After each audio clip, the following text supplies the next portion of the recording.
41장 10절에서 52장 10절 말씀 두 구절 말씀입니다.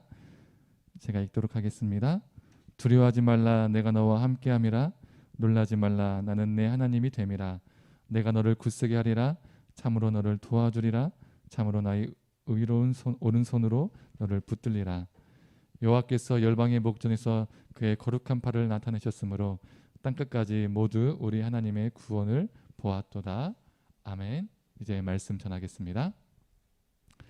제 손이 보이십니까? 제 손가락은 얇고 긴 편입니다. 특히 이 새끼 손가락은 보통 사람들의 중지보다 길거나 비슷합니다. 혹 나중에 의심이 드신 분들은 저한테 오셔서 손가락을 재보시면 압니다. 보통 사람들의 중지보다 제가 더 깁니다. 이 새끼 손가락이. 제 딸이, 우리 지훈이는 엄마 쪽을 닮아서 손가락이 굵고 짧은데 혜원이가 얇고 깁니다. 그래서 우리 혜원이 손가락이 길죠. 여튼 친가와 외가 중에서 제가 아버지 쪽이 손가락이 얇고 깁니다. 유전적으로 이어받아서 저도 태어날 때부터 얇고 길었습니다. 손톱도 깁니다. 이 남자 손치고는 상당히 이쁩니다. 그래서 제 손을 보시는 분들은 손이 너무 곱다, 이쁘다라는 말을 많이 하죠. 그런데 이 손가락이 얇고 길다 보니 자주 들었던 말이 무엇인지 아십니까? 손을 보시고 많은 사람들이 고생 한 번도 안 해본 손이네, 귀하게 자랐네, 참 유복하게 자란 것 같다라는 말을 많이 하셨었습니다. 이런 말을 많이 들었죠. 저보다 고생하신 분들도 인생에 참 많습니다. 그렇다고 제가 고생을 한 번도 전혀 안 해보고 산 것은 아닙니다. 나름 고생한 삶의 여정도 조금은 있습니다. 손가락이 얇다는 이유만으로 많은 분들이 손을 보시고 귀하게 자랐네, 집 좀 산 것 같아, 유복한 것 같아, 이런 말 자주 들었죠. 이전 교회에서 함께 사역했던 두 분의 선배 목사님이 제게 종종 했던 말이, 유 목사님은 부족함 없이 유복하게 잘 자란 사람 같다. 유 목사님은 고생 한 번도 안 한 것 같다라고 말을 자주 하셨습니다. 저는 그때마다 그래요? 그렇게 보여요? 네 하고 별 반응하지 않고 넘겼었죠. 그런데 저는 앞에서 조금 전에 얘기한 것처럼 그렇게 유복하지는 않았습니다. 30년 전에 저희 집의 빚이 한 3억 정도 되었거든요. 요즘으로 따지면 몇십억 정도 되는 빚을 가지고 있었죠. 많은 빚 때문에 집이 경매로 넘어가서 이곳저곳 정말 옮겨다니면서 정말 힘들게 살았던 적이 있습니다. 그 밖에도 여러 사건, 사고들이 저희 가족 가운데 많이 있었습니다. 제가 이전 교회에서 부임한 지 3년 차 때에 제가 설교 시간에 제 가정 이야기를 짧게 예화로 언급한 적이 있었습니다. 그때 앞에서 언급했던 그 두 분의 선배 목사님이 깜짝 놀라셨습니다. 전혀 그렇게 보이지 않았다는 거죠. 못 느꼈다는 거죠. 말하지 않았으면 그냥 모르고 살 뻔했다고, 고생한 티가 안 난다는 겁니다. 특히 한 분은 저희 어머니랑 연세가 같으셨습니다. 그분이 하셨던 말씀 중에 어떤 말씀이 있었냐면, 아픔과 상처를 감추려고 억지로 밝은 척하는 모습을 느끼지 못했다는 겁니다. 그래서 몰랐다는 거죠. 어렸을 때 어려움을 많이 겪었었는데 나쁜 길로 빠지지 않고 이렇게 바른 사람이 된 게 정말 하나님의 은혜라고 했던 말이 기억이 납니다. 그렇게 칭찬해 주셔서 저도 감사했었습니다. 여튼 이 길고 이 이쁜 손 때문에 유복한 사람으로 오랫동안 역임을 받아왔었죠. 그렇다면 우리는 손 또는 이 팔 하면 무엇이 떠오릅니까? 여러 가지가 있죠. 손으로 무엇을 잘 만들거나 고치거나 잘 그리거나 하면 그 사람을 향해서 무엇이라고 하죠? 무엇이 좋다라고 하죠? 손재주가 좋다라고 합니다. 손도 사람의 능력과 연결되어서 사용되죠. 우리는 믿지 않지만 미신을 믿는 사람들, 이 사람들은 무엇을 믿습니까? 손금을 믿기도 하죠. 손금으로 그 사람이 오래 사는지, 그 사람이 돈을 많이 버는지, 그 사람이 권력을 쥐는지 등등등 그 손금으로 인생을 설명합니다. 그걸 믿는 사람에게 손금은 또 하나의 능력이죠. 그렇죠. 부의 능력, 건강의 능력, 권력 등의 능력을 말하는 겁니다. 이번에는 팔을 생각해 볼까요? 남성들이 헬스장에 가서 집중 공략하는 부위 중에 한 부위가 어디일까요? 바로 이 팔, 이 팔뚝입니다. 왜일까요? 다른 부위도 열심히 하겠지만 다른 부위는 옷에 가려서 보이지가 않습니다. 그러나 이 팔뚝은 여름에 반팔을 입으면 그대로 노출이 되고 보이기 때문이죠. 두꺼운 팔뚝으로 강인함을 타인에게 인식시켜줄 수 있기 때문입니다. 근육질 몸을 만들고 싶은 사람들은 이 팔뚝 근육을 꽤 신경 씁니다. 헬스를 시작한 지 며칠밖에 안 된 사람들이 가족이나 지인들에게 자주 하는 말과 행동이 있습니다. 그게 뭘까요? 팔을 굽힌 후에 보라고, 팔도 굵어진 것 좀 보라고, 이런 말을 합니다. 아마 남편이나 아들이 이렇게 행동을 한 경험들이 있을 겁니다. 그렇죠. 제가 그랬거든요. 아내한테 보라고, 좀 굵어진 것 같다고 했는데 우리 아내는 못 느낍니다. 아내가 너무 얇은데, 팔뚝이 너무 얇아서 똑 부러지겠는데, 이런 말을 합니다. 우리 아내는 그 미세함을 모르더라고요. 저는 그 미세함을 알겠는데 모릅니다. 어제도 우리 아내는 오늘 설교 내용을, 이 애화 내용을 모릅니다. 어제도 자기 전에 너무 팔뚝이 얇다. 그래서 제가 자기 전에 어제 아령을 가지고 좀 팔뚝을 굵게 하려고 운동 좀 했었습니다. 또 사람이 힘이 센지 안 센지 알아볼 수 있는 것이 무엇입니까? 팔씨름이죠. 이처럼 팔은 강인함, 힘, 이런 것들을 연상시킵니다. 이처럼 손과 팔은 사람에게 있어서 부, 힘, 재주, 능력과 연관되어서 많이 사용됩니다. 오늘 본문도 손과 팔에 대한 이야기가 나오죠. 우리가 조금 전에 읽었지만 제가 다시 한번 읽겠습니다. 이사야 41장 10절, 나의 의로운 오른손으로 너를 붙들리라. 52장 10절에 뭐라고 나와 있죠? 그의 거룩한 팔을 나타내셨으므로. 하나님의 손과 팔에 대한 이야기는 진짜로 눈에 보이는 육체적으로, 신체적으로 말하는 그 손과 팔을 의미할까요? 아니겠죠. 그렇다면 하나님의 손과 팔은 무엇을 의미할까요? 하나님의 손과 팔에 대한 이야기는 가장 먼저 성경 어디에 언급되어 있을까요? 어떤 사건에서부터 시작되었을까요? 바로 출애굽 사건입니다. 제가 몇 구절을 읽도록 하겠습니다. 먼저 출애굽기 3장 19절의 말씀입니다. 내가 하노니 강한 손으로 치기 전에는 애굽 왕이 너희가 가도록 허락하지 아니하다가. 출애굽기 6장 6절의 말씀입니다. 그러므로 이스라엘 자손에게 말하기를 나는 여호와라. 내가 애굽 사람의 무거운 짐 밑에서 너희를 빼내며 그들의 노역에서 너희를 건지며 편팔과 여러 큰 심판들로서 너희를 속량하여. 신명기 7장 19절 말씀입니다.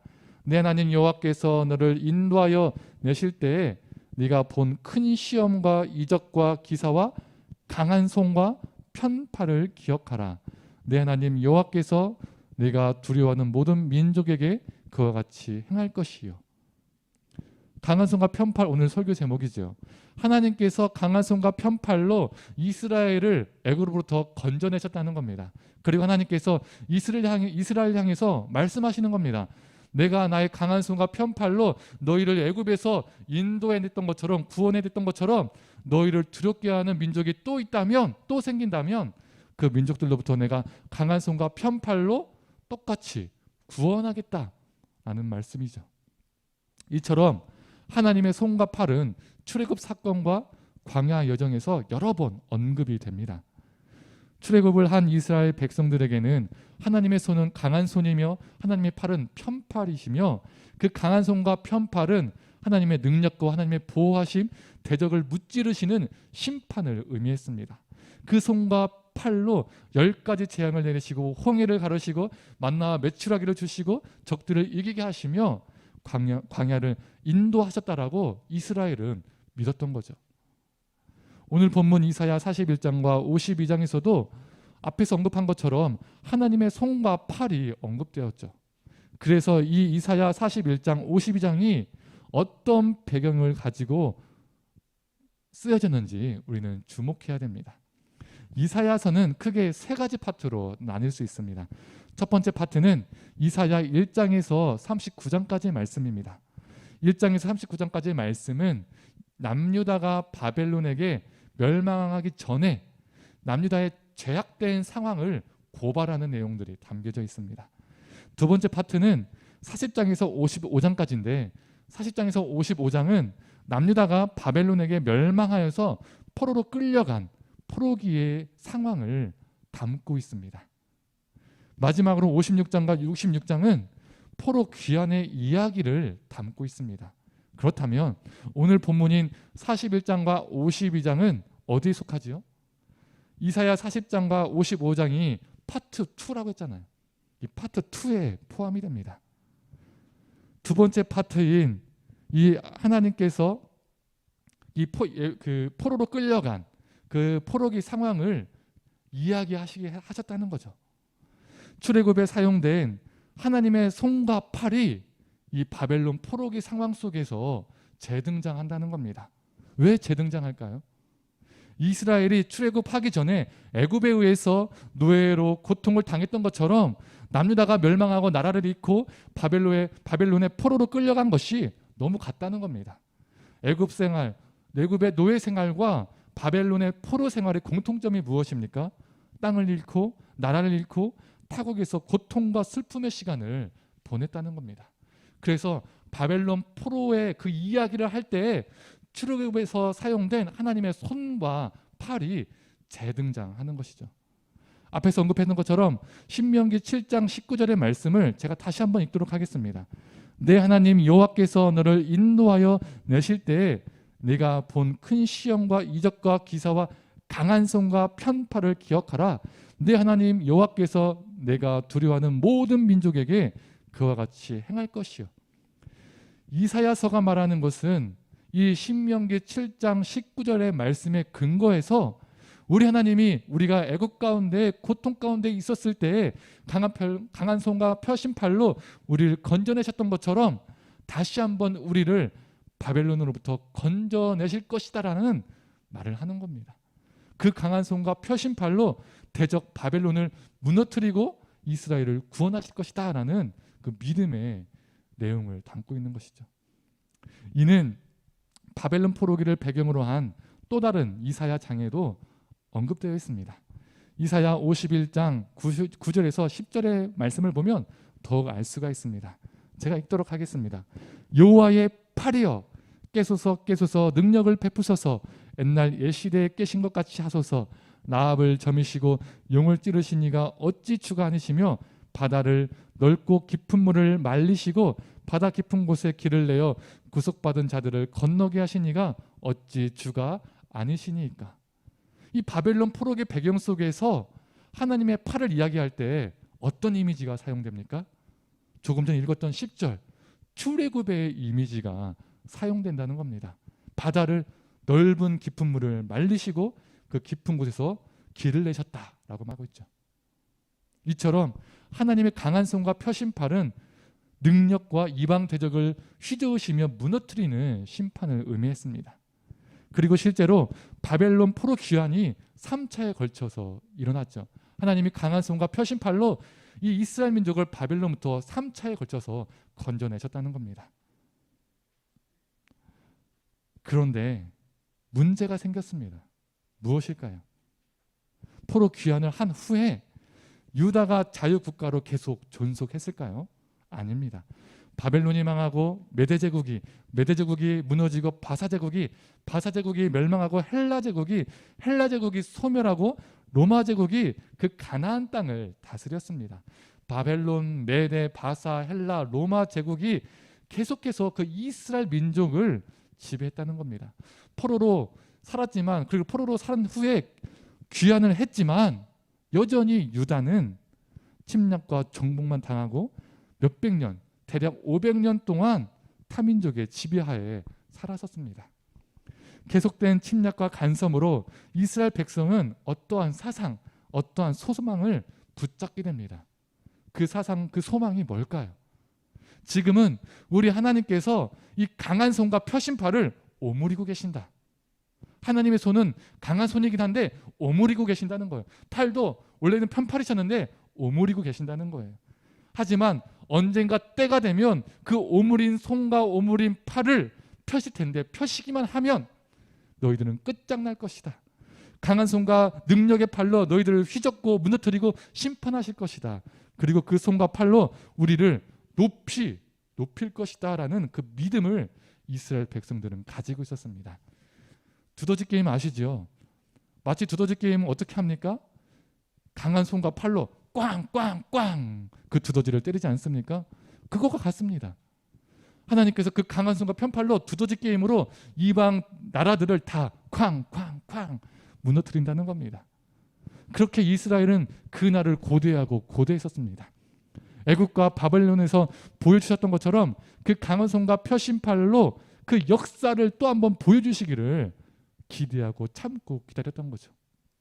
그런데 500여 년이 지나서 한 인물이 나타났습니다. 그는 자신을 하나님의 아들이라고 말합니다. 그리고 안 못 보는 자를 보게 하고 앉은 뱅이를 일으키고 손 마른 자를 치유하고 귀신을 내쫓으며 죽은 자를 살리셨습니다. 보통 사람이 할 수 없는 놀라운 일들을 행하셨죠. 그리고 그의 말은 너무나 놀라울 정도로 사람들을 감동하고 감격시켰습니다. 그가 바로 누구죠? 예수님입니다. 그래서 많은 이스라엘 백성들은 처음에 그를 메시아로 여겼습니다. 예수님을 따라다녔죠. 그 권능으로, 그 힘으로 그 사람을, 죽었던 사람을 살렸던 것처럼, 오병이어 5,000명을 먹이셨던 것처럼 그 힘으로, 그 능력으로 대적 로마 제국을 무너뜨리고 심판하기를 바랬던 거죠. 예수님의 강한 손과 편팔로 로마 제국을 멸망시키고 대신에 무엇을 합니까? 그 강한 손과 편팔로 이스라엘을 보호해 주시고 높여주기를 원했던 겁니다. 그런데 계속 지켜보니 예수님은 그들이 생각한 강한 손과 편팔이 아니라는 겁니다. 그 강한 손과 편팔의 이미지와는 너무 어울리지 않았다는 거죠. 출신이 왕족도 귀족도 아니었습니다. 그리고 제사장 출신 정도는 돼야 되는데 그것도 아니었던 거죠. 예루살렘 같은 대도시에서 태어났어야 되는데 이름도 모르는 나사렛이라는 시골 깡촌에서 태어났습니다. 잘 곳도 없어서 떠돌이 생활만 했었죠. 사생아라는 꼬리표가 늘 붙어 다녔었습니다. 요셉의 아들이라고 하지 않고 성경에 보면 마리아의 아들이라고 표현합니다. 그게 무엇이냐면 사생아라는 겁니다. 너무나 볼품이 없었습니다. 로마 제국을 무너뜨릴 만한 강한 군사력도 있어야 되는데 그것도 없었죠. 보면 볼수록 볼품이 없었습니다.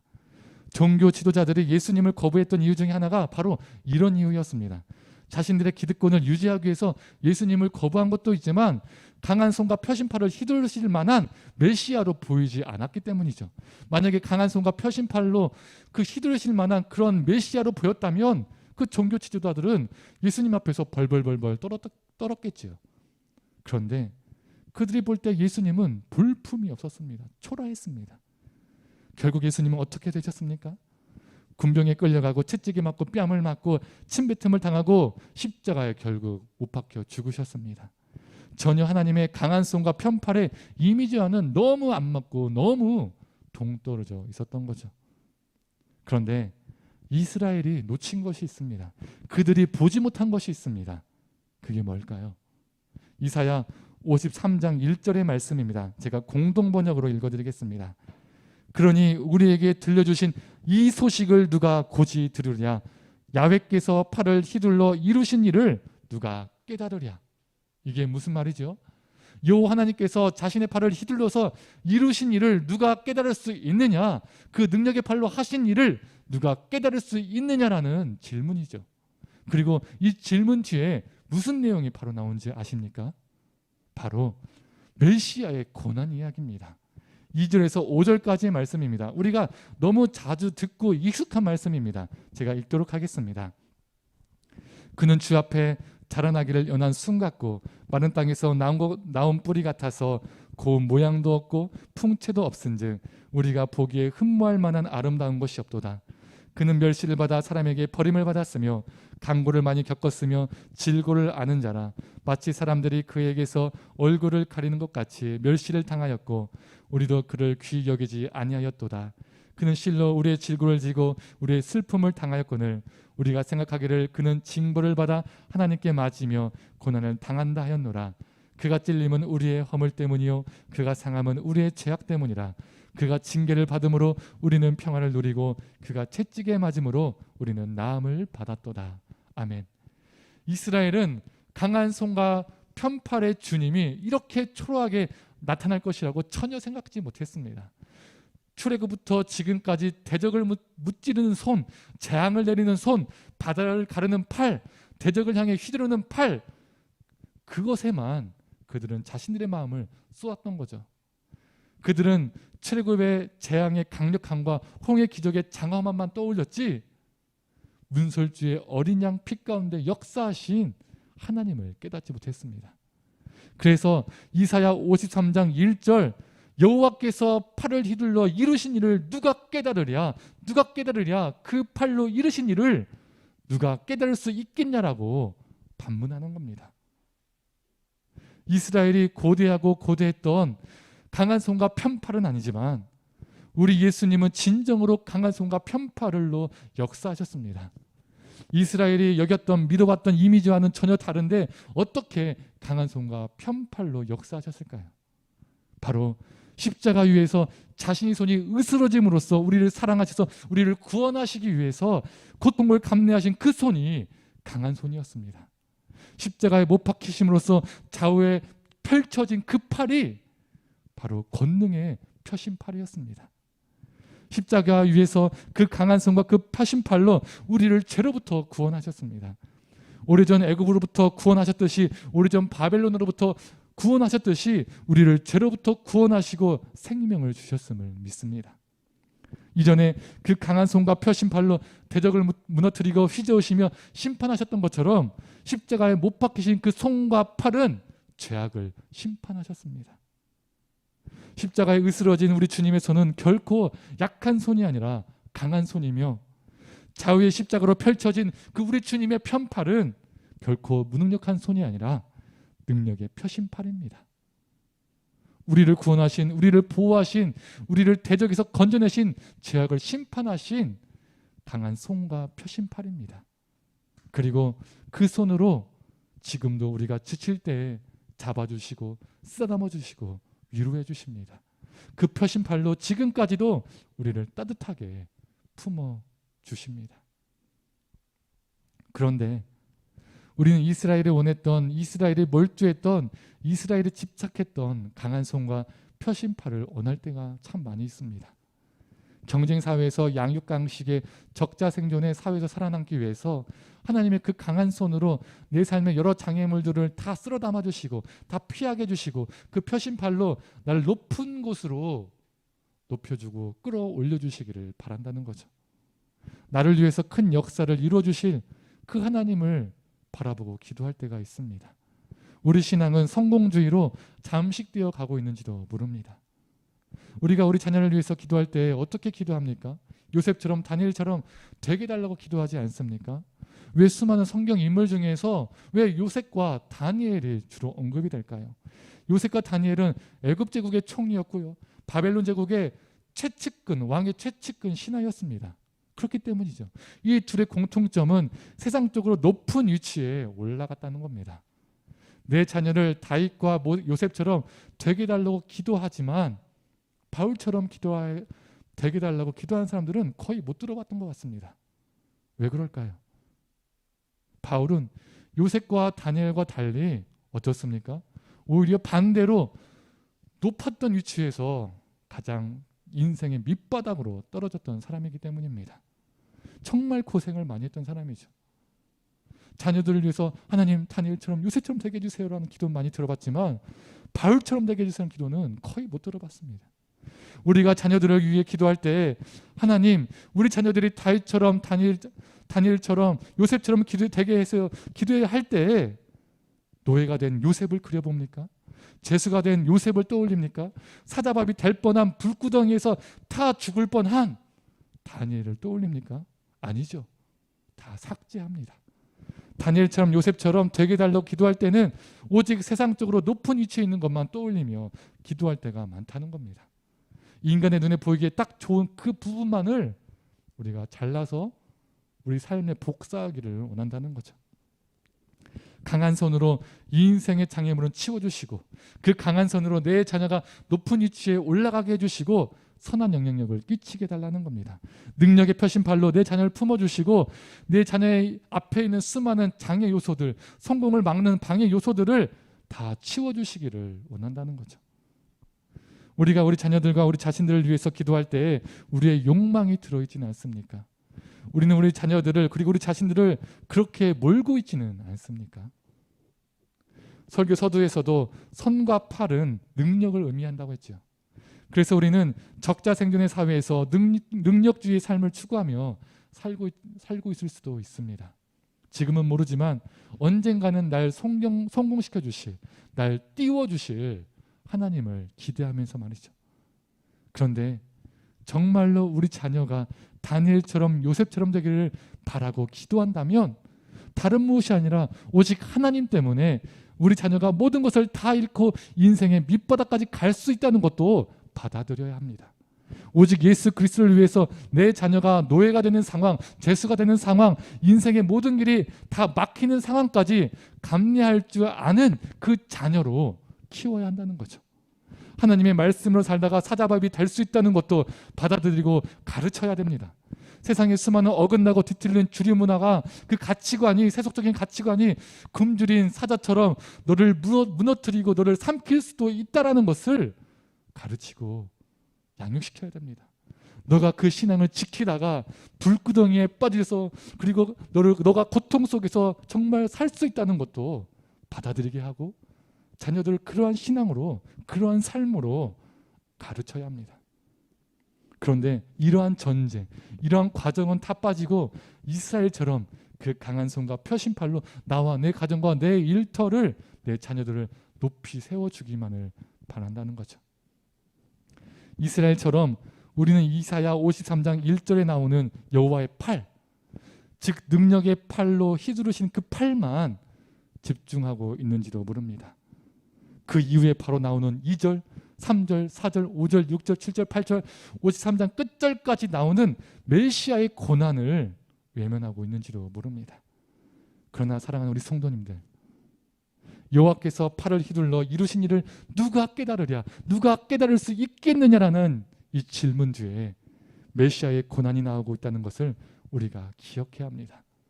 그 팔로 이루신 일을 누가 깨달을 수 있겠느냐, 그 팔로 이루신 일을 누가 깨달을 수 있겠느냐 라는 질문 앞에 그때 주님, 제가 깨달았습니다. 제가 깨닫고 있습니다. 그리고 제가 매 순간마다 깨닫길 원합니다. 이스라엘이 바랬던 그 강한 손과 표심팔이 아니라, 나를 높여줄 그 강한 손과 표심팔이 아니라 나를 위해서 고난받으신 그 손과 팔을 내가 깨닫길 원합니다. 나를 위해서 십자가에 못 박히셔서 으스러진 그 손과 그 팔을 내가 깨닫습니다. 죽음을 이기신, 죄악을 파괴하신 그 능력과 손을 제가 매 순간 보며 매 순간 깨닫길 원합니다. 나를 죽음에서 생명으로 이끄신 그 권능의 손과 팔을 제가 깨닫습니다. 제가 경험합니다. 이렇게 고백하는 저와 우리 성도님들 되기를 간절히 소망합니다.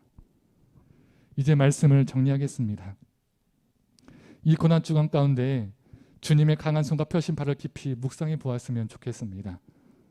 우리 주님의 강한 손과 표심팔, 이 능력은 어떻게 우리 삶 가운데 역사하게 될까요? 내 자녀가 명문대, 대기업에 들어가면 역사할까요? 우리가 성공하고 번창하면 그 능력의 손과 팔이 역사할까요? 우리가 사회적으로, 경제적으로 높은 위치에 올라가서기 직전이나 아니면 그 올라선 후에나 그때나 역사할까요? 아니겠죠. 우리 손이 십자가에 못 박힌 예수님의 손이 될 때 역사합니다. 우리 팔에 십자가에 펼쳐진 예수님의 팔이 될 때 역사합니다. 찬양 가사 중에 이런 가사가 있지 않습니까? 오늘 예배 시간에도 불렀지요.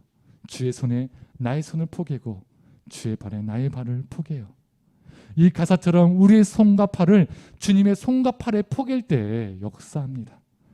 십자가에서 예수님이 보여주신 강한 손과 펴신 팔이 우리 심령에 새겨져서 우리의 손이 누군가를 끌어내리는 손이 아니라 연약하고 아파하는 자를 끌어주는 손이 될 때, 우리의 팔이 누군가를 밀어내고 밀쳐내는 팔이 아니라 죽어가는 영혼을 품어주고 안아주는 팔이 될 때에 우리 주님의 강한 손과 펴신 팔이 우리 삶 가운데 역사할 줄 믿습니다.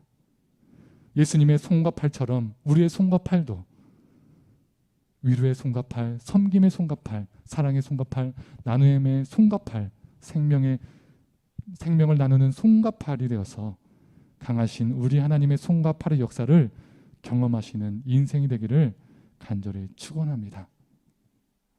때로는 십자가에 달리신 예수님의 손과 팔을 닮아가는 것이 정말 쉽지가 않습니다. 예수님의 손과 팔에 우리의 손과 팔을 포기해 사는 것이 정말 어렵다는 것이죠. 아픔과 슬픔과 고난을 당할 때가 있고 절망과 낙심이 우리 인생을 찾아올 때가 분명히 있을 겁니다. 그러나 그때 이사야 41장 10절의 말씀으로 우리 주님은 우리를 위로해 주십니다. 제가 읽도록 하겠습니다. 두려워하지 말라, 내가 너와 함께함이라. 놀라지 말라, 나는 네 하나님이 됨이라. 내가 너를 굳세게 하리라. 참으로 너를 도와주리라. 참으로 나의 의로운 오른손으로 너를 붙들리라. 이 말씀을 믿고 우리의 손과 팔이 십자가 위에 우리 주님의 손과 팔이 되기를 간절히 소망합니다. 그래서 진정한 하나님의 강한 손과 펴신 팔을 날마다 경험하기를 간절히 축원합니다. 우리 주님이 우리를 그 손으로 붙들어 주실 것입니다.